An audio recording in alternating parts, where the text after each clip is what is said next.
दोस्तों कहते हैं ना कि जहाँ पर बड़े बुजुर्ग जाने के लिए मना करें वहाँ हमें भूल कर भी नहीं जाना चाहिए। और अगर हम उनकी बातों को नज़रअंदाज करते हैं तो इसका खामियाजा हमें उठाना पड़ सकता है। और ऐसा ही एक डरावना किस्सा हुआ था मेरे साथ, जिसको मैं आज तक नहीं भूल पाया और शायद कभी भूल भी नहीं पाऊंगा। हेलो दोस्तों, मेरा नाम वरुण है। ये घटना लगभग 39 साल पहले की है। उस समय पर मैं एक 22 साल का नौजवान लड़का हुआ करता था और मेरे दो दोस्त थे, अनिल और पवन। ये दोनों ही मेरे काफ़ी करीब थे और हम तीनों ही दोस्त हमारे गांव में इधर उधर मौज मस्ती किया करते थे। बचपन से ही हमने एक कहानी सुनी हुई थी जो कि हमारे गांव में बहुत प्रचलित थी। दरअसल हमारे गांव वाले कहा करते थे कि हमारे गांव के पास जो बड़ी सी पहाड़ी है उस पर अचेरी रहती है। अचेरी एक ऐसी आत्मा होती है जिसकी आवाज़ अगर कोई सुन ले तो वो बीमार पड़ जाता है। अक्सर अचेरी पहाड़ों के ऊपर गाना गाती है और अगर उसके गाने को कोई सुन लेता है तो वो या तो बीमार पड़ जाता है और अगर उसकी इस धुन को सुनकर उसके पास चला जाए तो शायद उस इंसान का बचना नामुमकिन है, क्योंकि अचेरी उसे तुरंत मार देती है। गांव वाले कहा करते थे कि अचेरी 14 से 15 साल की लड़की की एक अतृप्त आत्मा होती है जो कि हमेशा अपने शिकार की तलाश में रहती है। लेकिन हमने कभी भी उनकी बातों पर ध्यान नहीं दिया और हम अक्सर उस पहाड़ी के आसपास भी घूमने के लिए जाया करते थे, लेकिन कभी भी उस पहाड़ी के ऊपर नहीं चढ़े थे। गांव वाले कहते थे कि अचेरी का प्रकोप रात में ही होता है, क्योंकि दिन के समय अचेरी छुप कर रहती है। हमारा पूरा ही गांव अचेरी नाम की उस भयानक आत्मा से डरा करता था। दरअसल हमारे गांव में कुछ ऐसे भी लोग थे जिन्होंने अचेरी का सामना किया था। उनमें से कुछ लोग मारे जा चुके थे और कुछ लोग जो जीवित थे वे बड़ी ही बीमार अवस्था में थे। हमारे गांव वाले अक्सर कहा करते थे कि भूलकर भी कभी भी उस पहाड़ी पर मत चढ़ना, और हमने भी उनकी इन बातों का बचपन से ही ध्यान रखा था। लेकिन अब मेरी एक सरकारी नौकरी लग गई थी और जैसे ही मेरी जॉब लगी तो मेरे दोनों ही दोस्त पवन और अनिल मुझे बार बार कैंपिंग करने के लिए उकसा रहे थे। उन दोनों का ऐसा कहना था कि यार वरुण, अब तेरी जॉब लग चुकी है और तू जल्दी ही गांव छोड़कर चला जाएगा। इससे पहले कि तू गांव छोड़कर जाए, हम चाहते हैं कि अपन तीनों दोस्त एक साथ कैंपिंग पर चलें। और हमने भी कैंपिंग पर जाने का पूरा प्लान बना लिया था। वैसे तो हम कैंपिंग करने के लिए कहीं दूर जाने वाले थे, लेकिन तभी मेरा दोस्त पवन बोलता है, अरे वरुण, कैंपिंग के लिए कहीं दूर क्यों जाना यार, हम बचपन से यहीं पर घूमते आए हैं, लेकिन उस पहाड़ी पर कभी कैंपिंग करने नहीं गए। चल अब की बार उस पहाड़ी पर कैंपिंग करने के लिए चलते हैं। मैंने अपने दोस्त पवन से कहा, अरे मरवाएगा क्या, पता नहीं कि वहाँ पे अचेरी रहती है, साले अगर कहीं मिल गई ना तो मुंडी अलग कर देगी अपनी। लेकिन मेरा दोस्त अनिल भी पवन की इन बातों में हामी भर लेता है और वो दोनों ही मुझसे कहने लगती है, नहीं यार, चलना तो वहीं पे अब की बार। साला बचपन निकल गया पर अभी तक ऊपर नहीं गए एक भी बार। देख के तो आते हैं अचेरी है या फिर गांव वाले वैसे ही बेवकूफ बनाते हैं। और जब मेरे दोनों ही दोस्त इस तरह से जिद कर रहे थे तो मैंने भी उनकी बातों में हामी भर ली और हम अगली शाम ही वहां पर कैंपिंग करने के लिए गांव वालों से छुपते छुपाते चले गए। जब हम पहाड़ी के ऊपर चढ़ रहे थे तो वो रात का टाइम था। रात के लगभग 8 साढ़े 8 का टाइम हो रहा था और पहाड़ी इलाकों में 8:30 बजे के आसपास बहुत घना अंधेरा हो जाता है। लेकिन हम तीनों ही दोस्तों के हाथों में अलग अलग टॉर्च थी और हमारी टॉर्च भी काफी अच्छी थी, जिससे हम काफी दूर तक देख पा रहे थे। पहाड़ पर चढ़ते चढ़ते हमें काफी मजा आ रहा था, क्योंकि पहाड़ पर ठंडी ठंडी हवाएं चल रही थी और वहां पर कोई आता जाता भी नहीं था। और हम तीनों ही दोस्त ऊपर चढ़ते समय काफी बातें भी कर रहे थे। पहाड़ पर चढ़ते समय हमारे मन से अचेरी का विचार बिल्कुल निकल चुका था, क्योंकि हम इस पहाड़ पर कैंपिंग करने के लिए और पार्टी करने के लिए आए थे, ना कि अचेरी को देखने के लिए। हम जैसे ही पहाड़ के ऊपर पहुंचे तो वहां पर काफी खुली जगह थी, मानो कि यहाँ पर अक्सर लोग आते जाते रहते हों। हम तीनों ही दोस्त पहाड़ी के ऊपर बनी हुई इस खाली जगह को लेकर बिल्कुल हैरान थे, क्योंकि ऐसे पहाड़ पर जहाँ पर कोई आता जाता नहीं है वहाँ पर ऐसी खुली और साफ सुथरी जगह का मिलना काफी हैरान कर देने वाली बात थी। तभी मेरा दोस्त अनिल बोलता है, यार वरुण, ऐसा लगता है कि यहाँ पे तो हमारे गांव के लोग आते जाते रहते हैं और बच्चों को मना करते हैं कि ऊपर मत चढ़ना। देखो ना कितनी मस्त साफ सफाई कर रखी है और क्या मस्त प्रोग्राम बना रखा है यहाँ पे। तभी मेरा दोस्त पवन बोलता है, अरे हाँ यार, देखो ना कितनी मस्त जगह है और गांव वाले बचपन से कहते आए हैं कि ऊपर मत चढ़ना। लेकिन देखना, कल से ना यहाँ पे गांव के सभी बच्चों को लेकर आऊंगा और यही मस्त क्रिकेट खेला करेंगे। यार क्या मस्त जगह मिली है यहाँ पे। हम लोगों ने बातें करते करते ही वहाँ पे अपना कैंप लगा लिया। दरअसल वो जगह काफी ज्यादा खुली हुई और काफी बड़ी थी। पहाड़ पर ऐसी समतल जगह अपने आप तो बन नहीं सकती। जरूर हमारे गांव वाले ऊपर आते होंगे और छोटे बच्चों को इसलिए मना किया जाता होगा ताकि वो इस जगह को खराब ना कर दें। लेकिन अब हम हमारे गांव वालों की असलियत समझ चुके थे। हम ऐसा सोचकर अपनी कैंपिंग करने लगे और हम इस जगह पर इधर उधर घूम फिर रहे थे। घूमते फिरते हमें लगभग 1.5 घंटा बीत गया।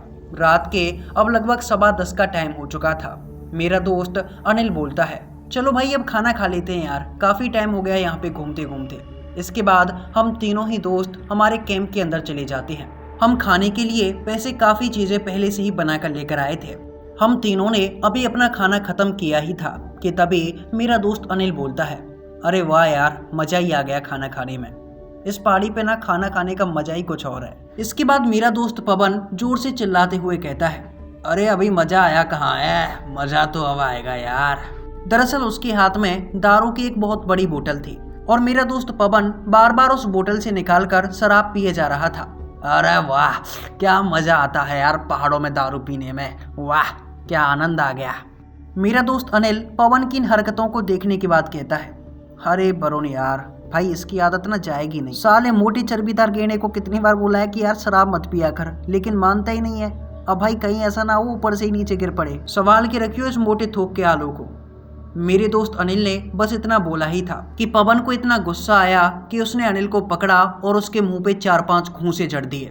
अगर मैं उसको बचाने के लिए जाता तो मेरा दोस्त पवन मुझे भी धर देता, क्योंकि साला बचपन से था ही इतना मोटा कि 2-3 लोग तो उसको देख के डर जाते थे कि अगर ऊपर बैठ गया ना तो कचूमर निकाल देगा। फिर भी जैसे तैसे करके मैंने पवन को रोका और दोनों को समझा बुझाकर वापस से अपने कैंप के अंदर ले आया। मैंने उन दोनों से कहा, यार देखो अब कैंपिंग बहुत हो गई, रात बहुत हो चुकी है, अब तुम दोनों सो जाओ और मैं भी सो जाता हूँ, सालों कल ड्यूटी पे भी जाना है। इसके बाद मेरा दोस्त पवन उस कैंप के अंदर फैल कर सो गया और हम दोनों के लिए उसने थोड़ी सी जगह छोड़ी थी, जैसे साले उसके लिए बनाया हुआ ये कैंप हमने। लेकिन हम दोनों को पता था कि साले ने दारू पी रखी है और मैं और अनिल उसके ऊपर ही सो गए। थोड़ी देर बाद ही एक छमछमाहट की वजह से मेरी आंखें खुली और मैंने देखा कि बाहर काफी तेज बारिश हो रही थी। लेकिन जब हम सोए थे तो बादलों का नामो निशान नहीं था। इतने में मेरा दोस्त अनिल भी जाग गया। अरे वरुण, इतनी तेज बारिश कब से स्टार्ट हो गई? मैंने कहा, अरे पता नहीं यार, ये मौसम इतनी जल्दी कैसे बदल गया, जब सोए थे तो ठीक ठाक मौसम था ना। हम दोनों बातें कर ही रहे थे कि तभी बारिश एकदम से तेज हो गई और मेरा दोस्त पवन, जो कि शराब पीकर सोया हुआ था, वो भी एकदम से जाग गया और जागते ही कहने लगा, यार मेरे ऊपर पानी क्यों फेंक रहे हो? और तब उसको पता लगा कि बारिश हो रही है। दरअसल बारिश इतनी तेज हो रही थी कि हमारे टेंट के अंदर भी पानी आने लगा था और हम उस टेंट से बाहर निकल आए थे, क्योंकि हमें एक ऐसी जगह की तलाश थी जहां बैठकर हम पानी की इन बूंदों से बच सकें। इसलिए हम इधर उधर भागने लगे। थोड़ी देर भागने के बाद हमें एक बड़ी सी चट्टान दिखाई दी और हम तीनों ही जल्दी से उस चट्टान के नीचे जाकर बैठ गए। उस चट्टान के नीचे बैठकर हमें ऐसा लग रहा था कि मानो हमने कोई जंग जीत ली हो, क्योंकि हम बारिश से जो बच गए थे। लेकिन थोड़ी देर वहां बैठने के बाद हमें अचानक से किसी के रोने की आवाजें आने लगी। रोने की वो आवाजें किसी लड़के की थी, जो कि रुक रुक कर हमारे पास आ रही थी। कभी वो आवाजें आती तो कभी एकदम से बंद हो जाती। हम तीनों ही दोस्त ये सोच रहे थे कि आखिर इतनी ऊंचाई पर आकर कौन रो सकता है। तभी मेरा दोस्त अनिल बोलता है, गांव वालों की बातें भूल गए क्या? गांव वाले कहते हैं ना कि ऊपर अचेरी रहती है। तभी मेरा दोस्त पवन बोलता है, अचेरी? अरे यार अनिल, तू ना डरपोक का डरपोक ही रहेगा। पहाड़ी पर आए अपने को 6-7 घंटे हो गए हैं, अब तक तो अचेरी दिखी नहीं है, अब क्या करने आएगी अपने पास? मेरे दोस्त पवन ने इतना बोला ही था कि तभी पहाड़ी से किसी के गाने की आवाज आने लगती है।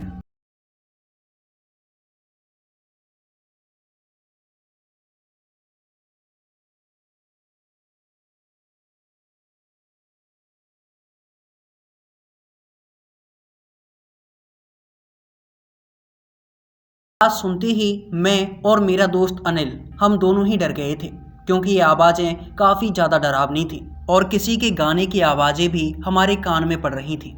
लेकिन मेरा तीसरा दोस्त पवन, भाई वो नहीं डरता, क्योंकि जब हमने उस पहाड़ी पर गाने की आवाजें सुनी थी तो हम दोनों ही दोस्त कांप रहे थे। लेकिन मेरा दोस्त पवन, वो तो अलग ही धुन में था। मोए मोए मोए मोए मोए मोए मोए मोए अचेरी मोए मोए ए अचेरी मोए मोए मोए मोए। अरे भाई गला खराब हो गया है, बोतल निकालना, अचेरी को गाना सुनाता हूँ दोबारा से। हम दोनों डर के मारे कांप रहे थे और मेरा दोस्त पवन गाना गा रहा था, वो भी अचेरी को टारगेट करके। जैसे उसका अचेरी के साथ कोई गाने का कंपटीशन चल रहा हो। लेकिन इसके बाद जैसे तैसे करके हमने उसको चुप किया और मेरा दोस्त पवन एकदम से चुपचाप बैठ गया। अब तक मुझे ये तो पता चल ही चुका था कि अचेरी को हमारे बारे में पता चल चुका है और अचेरी हम तीनों को ही मारना चाहती है। इसलिए मैंने अपने दोनों दोस्तों से कहा, चलो यार जल्दी यहाँ से निकलते हैं भाई, अचेरी हमारे बारे में जान चुकी है और जल्दी ही हमें टपका देगी, इसलिए यहाँ से निकल लेते हैं। और मेरे दोनों दोस्त भी राजी हो गए। समय लगभग रात के 3 बजे के आसपास हो रहा होगा और हम तीनों ही उस पहाड़ से जैसे तैसे करके जल्दी जल्दी उतरने लगे, क्योंकि हमें जल्द से जल्द अपने गांव में पहुंचना था, क्योंकि पहाड़ की इस सीमा में अचेरी हमें कभी भी कहीं भी मार सकती थी। जब हम जल्दी जल्दी उस पहाड़ से नीचे आने की कोशिश कर रहे थे तो रास्ते में हमें एक लड़की दिखाई दी। लड़की को देखते ही हम तीनों दोस्त एकदम से डर गए, क्योंकि हमें लगा कि शायद वो अचेरी है। लेकिन उस लड़की ने बड़ी ही प्यारी आवाज में हमसे कहा, अरे डरो मत, मैं तो यहीं की रहने वाली हूँ। तुम सब पहाड़ी के इतने ऊपर कैसे चले गए? यहाँ तो कोई आता नहीं, और इतनी जल्दी पहाड़ी से नीचे उतर के क्यों जा रहे हो? पता नहीं कि अभी बारिश हुई है, अगर पैर वैर फिसल गया ना तो सीधा नीचे मिलोगे। लड़के की इन बातों को सुनने के बाद हम तीनों ही दोस्त वहाँ पर रुक गए और इसके बाद वो लड़की हमें ऊपर ले गई। पहाड़ी पर ऊपर चढ़ते समय वो हमसे कह रही थी कि इतनी रात को तुम्हें यहाँ पे नहीं आना चाहिए था, क्योंकि यहाँ पे जंगली जानवर रहते हैं। लेकिन तभी मेरा दोस्त पवन बोला, अरे गांव वाले तो कहते हैं कि यहाँ पे अचेरी रहती है। अचेरी का नाम सुनते ही उस लड़की का चेहरा एकदम से मायूस पड़ गया।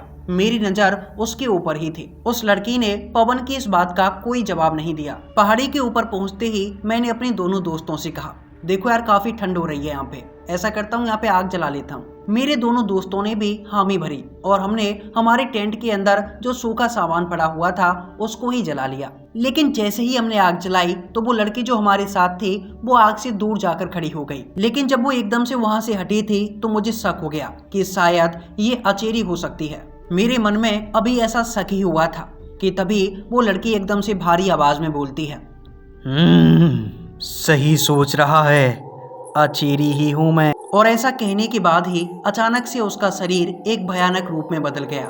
उसका ये भयानक रूप काफी ज्यादा डरा देने वाला था। हम तीनों ही दोस्त उसको देखकर एकदम से नीचे की तरफ भागने लगे, लेकिन उसने काफी तेजी से हम तीनों की तरफ झपट्टा मारा और मेरा दोस्त पवन उसके हाथों में आ गया। और मेरे देखते ही देखते उसने अपना मुंह इतना बड़ा किया कि उसके मुंह में मेरे दोस्त पवन की गर्दन पूरी आ गई थी और उसने गर्दन को पकड़कर झट से उखाड़ दिया। पवन का शरीर इसके बाद भी 3 से 4 कदम चला और लड़खड़ाकर जमीन पर गिर पड़ा। मैं और अनिल हम दोनों अपनी जान बचाने के लिए नीचे की तरफ भागे जा रहे थे, क्योंकि हमें पता था कि आज ही अचेरी हमें जिंदा नहीं छोड़ने वाली, और इसलिए हम अपनी पूरी ताकत लगाकर वहां से भाग रहे थे। लेकिन तभी अचेरी एकदम से हमारे सामने आई और उसने एकदम से अनिल पर झपट्टा मारा और अनिल को अपने हाथों में पकड़े हुए न जाने कहां एकदम से भागी चली गई। अब मैं अपनी जान बचाने के लिए काफी तेज नीचे की तरफ भाग रहा था। भागते भागते मेरी सांसें फूलने लगी, क्योंकि अब लगभग 2 से 3 मिनट मुझे भागते भागते हो गई थी। पहाड़ी से उतरते समय मेरी रफ्तार इतनी तेज हो गई थी कि अब मैं चाहते हुए भी खुद को रोक नहीं सकता था। लेकिन तभी अचानक से वो अचेरी मेरे सामने आई। उसको देखकर मेरा दिल जैसे कांप उठा था और मेरे पैरों ने काम करना ही छोड़ दिया था और मैं एकदम से उस पहाड़ी से नीचे गिरने लगा। कुछ समय तक वो अचेरी मेरे साथ साथ चलती रही, लेकिन अचानक से वो ऊपर की तरफ भाग गई। मुझे नहीं पता कि वो मुझे छोड़कर क्यों भाग गई थी, लेकिन मैं चीखता और चिल्लाता हुआ अपने गांव की तरफ दौड़ा और अपने घर के अंदर जा छिपा। गांव वालों ने और घर वालों ने जब मेरी चीखने चिल्लाने की आवाजें सुनी तो वो एकदम से मेरे पास आ गए और उन्होंने मेरी इस हालत का कारण पूछा। तब मैंने अपने साथ घटी इस घटना के बारे में गाँव वालों को बताया। तब गाँव वालों ने मुझसे कहा कि तुम्हारी किस्मत अच्छी थी कि तुमने अपने गले में लाल रंग का ये धागा पहन रखा था, क्योंकि अगर ये तुम्हारे पास नहीं होता तो तुम्हारी भी हालत तुम्हारे दोनों दोस्तों की तरह ही होती। लेकिन इस धागे ने तुम्हें बचा लिया। लेकिन इसके बाद जब मेरे दोनों दोस्तों के माँ बाप को ये पता चला कि उनके लड़कों की मौत हो चुकी है तो वो चीख चीख कर रोने लगे और मेरी हालत भी कुछ अच्छी नहीं है, क्योंकि मैंने भी उस अचेरी का गाना तो सुन ही लिया था और उस गाने को सुनने की वजह से आज मेरे शरीर में एक अजीब सी बीमारी हो चुकी है, जिसकी वजह से मेरा वजन बढ़ता ही जा रहा है। वो अचेरी किसी को भी नहीं छोड़ती, किसी को भी नहीं। तो दोस्तों ये थी वरुण की कहानी। आपको ये कहानी कैसी लगी नीचे कमेंट सेक्शन में ज़रूर बताना। अगर आपको हॉरर स्टोरी सुनना पसंद है तो आप सब्सक्राइब कर सकते हैं हमारे इस यूट्यूब चैनल को।